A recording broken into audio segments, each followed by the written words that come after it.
One of the real beautiful aspects of Stanford football is that the Cardinal know exactly what they want to do, and they execute it, and then they stick to exactly who they are on the field and how they approach building a program.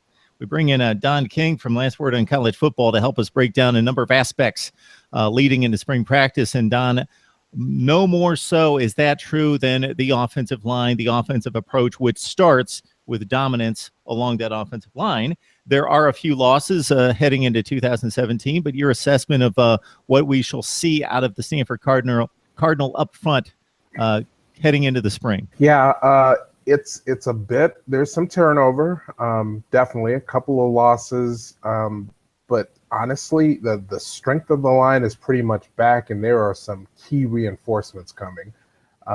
Most notably, kind of the first and second, or second and third offensive tackles in the nation in the class of 2018, both coming to the farm this fall.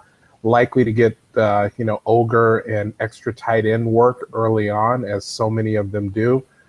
But these guys are so good and said to be so advanced, don't be shocked to see them crack the lineup. So, of course, you're talking about Foster Sarell. He's the guy that everyone's talking about if they talk about Stanford football, rated as either the best or the second best offensive tackle. Not that it matters, according to your service, and the number one recruit out of Washington, stolen away from a rival. So he's in camp.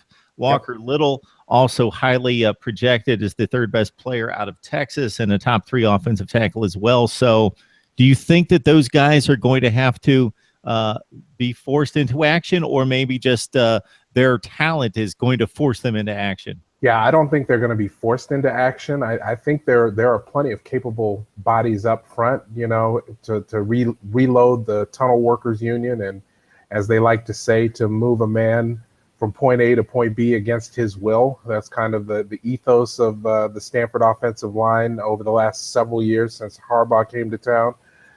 But expect those guys both to play. They'll get duty in the ogre package. They'll probably get duty as a second or even a third tight end in short yardage situations. Expect them to play, but expect and honestly, don't be shocked if one or both of them starts to challenge for a tackle spot by later in the season. A couple of guys due to play there. Jack Dreyer and A.T. Hall was a starter for most of last season. They're going to get a little bit of heat because these guys are both huge, 6'6", 6'7", 311, and 315. They're big fellas.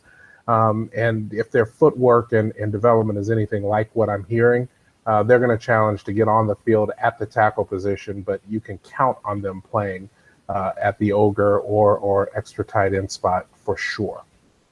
Drew Dolman at the center position, 7th rated according to 247 Sports, maybe a little bit more of a project and maybe a little bit more of a guy that's not needed this fall. How do you think it sets up? Do you think there are going to be some mixing and matching, as there typically is? The offensive line coaches like to delve into that in the spring and even into August to see what the best unit is.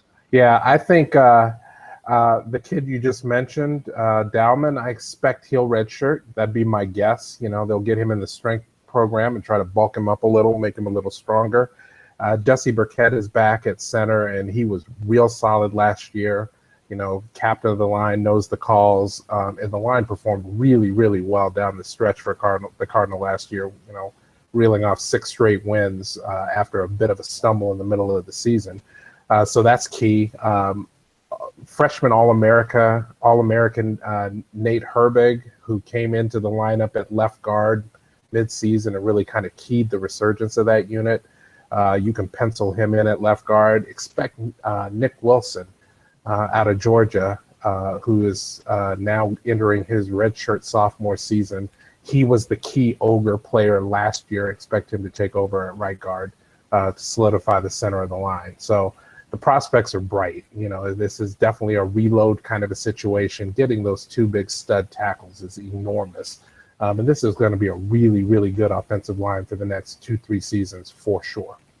All right. They take great pride in their offensive line play there at Stanford, and for good reason. And certainly this year they have good reason why, as they have for most of the last 6 or 7 years there in Palo Alto.